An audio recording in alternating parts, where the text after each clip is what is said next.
Hello and welcome. For any company here in Thailand, something like changing a director or a shareholder, it seems like it should be just a simple paperwork update, right? But if you get it wrong, the legal and financial headaches can be absolutely massive. So today, we're going to demystify the whole thing, break down the official process so your business stays safe and sound. Let's dive in. And to help us navigate all of this, I'm absolutely thrilled to have an expert with us today. Please welcome Khun Suraporn, the Managing Director of bookkeeping.co.th, who are, one of the top legal and accounting consultancies here in Thailand. Khun Suraporn, so great to have you. Khun Suraporn. It's a pleasure to be here. Thank you so much for having me. Great, so let's just get right to it. I think a lot of business owners see updating company records as just, boring admin work.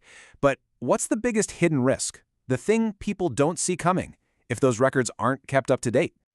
That's a really important question. Honestly, the biggest risk is personal legal liability. Think about it. If a director leaves the company but their name is still on the official record with the DBD, that's the Department of Business Development, they can still be held legally responsible for things like company tax debts or even employee issues long after they're gone. It's a huge personal risk, and so many people just don't realize it.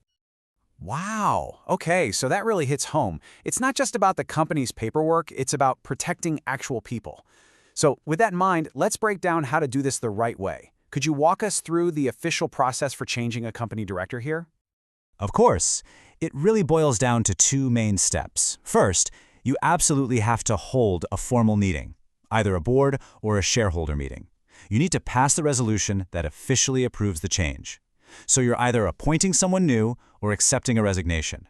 Once that's done, and only then, can you go to step 2, filing all the paperwork with the DBD. Okay, so once you have that resolution, what's on the checklist? What documents do you actually need to file? Khun Suraporn. Right, for the filing itself, you'll need 4 key things. You need the official minutes from that meeting, you need the resignation letter from the director who's leaving, a copy of the new director's passport or ID, and then the updated company affidavit. That's the form called BER OJ5, which is basically the official list of your company's directors. Okay, that makes a lot of sense for directors. Super clear. But what about shareholders? Is it the same process, or are we talking about something totally different when it comes to transferring shares? Oh, it's very different. With a shareholder change, the most important steps actually happen inside the company first. The person selling the shares and the person buying them have to sign a formal share transfer agreement. Then, they endorse the original share certificate, sign the back of it, with at least one witness. And here's the crucial part. You have to record this transaction in the company's share register book right away. That internal record is what makes it legally binding. Okay. So you get all your internal ducks in a row first. Then what do you need to take to the government to make it official on the public record? Exactly. The government filing is basically proof that you did the internal steps correctly. So you'll need that signed share transfer agreement, the endorsed share certificate, the meeting minutes that acknowledge the change, and an updated shareholder list, which, just like with directors, is filed on Form BER OJ-RJ.5. Okay, so let me just recap that because it's a really key difference. For a director, it's all about the formal meeting resolution. That's the starting gun for the government filing. But for a shareholder, it starts internally with that legal agreement and updating your own books. Only then do you go to the DBD. They're really two totally separate tracks. All right, this is super helpful. So for both of these, the final piece of the puzzle is that government registration. Let's talk about timing. Are there any hard deadlines that people need to be really, really careful about? Yes, and this is probably one of the most important things to remember. You have exactly 14 days, that's 14, from the date of the meeting where the change was approved. You have 2 weeks to get all of those documents submitted to the DBD. And believe me, that deadline is non-negotiable. Okay, 14 days. Got it. So once you've met that deadline and submitted everything, what's the waiting game like? How long until it's all finalized? Khun Suraporn. Well, once you get the paperwork in on time, the DBD is actually pretty efficient. It usually takes them about 3 to 5 business days to process everything. And after that, it's official, the public record is updated, and the new names will show up on your company's official documents. This is all fantastic, really practical advice.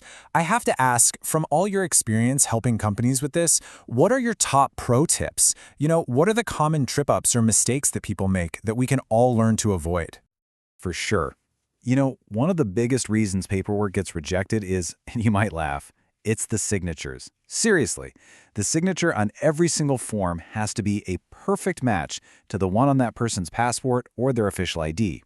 If it's a bit rushed or stylized differently, it'll get kicked back and cause delays. Wow, just that little detail. So it's all about precision.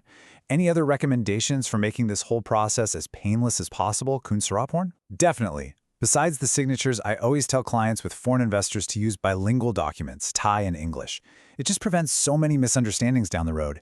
And honestly, the best advice is to consult with a professional. They live and breathe this stuff, so they'll make sure you're totally compliant with the law and help you avoid all the common pitfalls.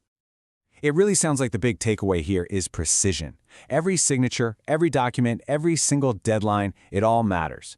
It's really about being meticulous to avoid those big legal risks and, just frustrating delays. Khun Suraporn, this has been so incredibly helpful. Thank you for making something so complex feel so clear. And that really leaves us with one final thought for everyone listening. If you're a business owner, a director, a shareholder, just take a second and ask yourself, is my company's official record 100% accurate right now, today? It's worth checking. Thanks so much for joining us.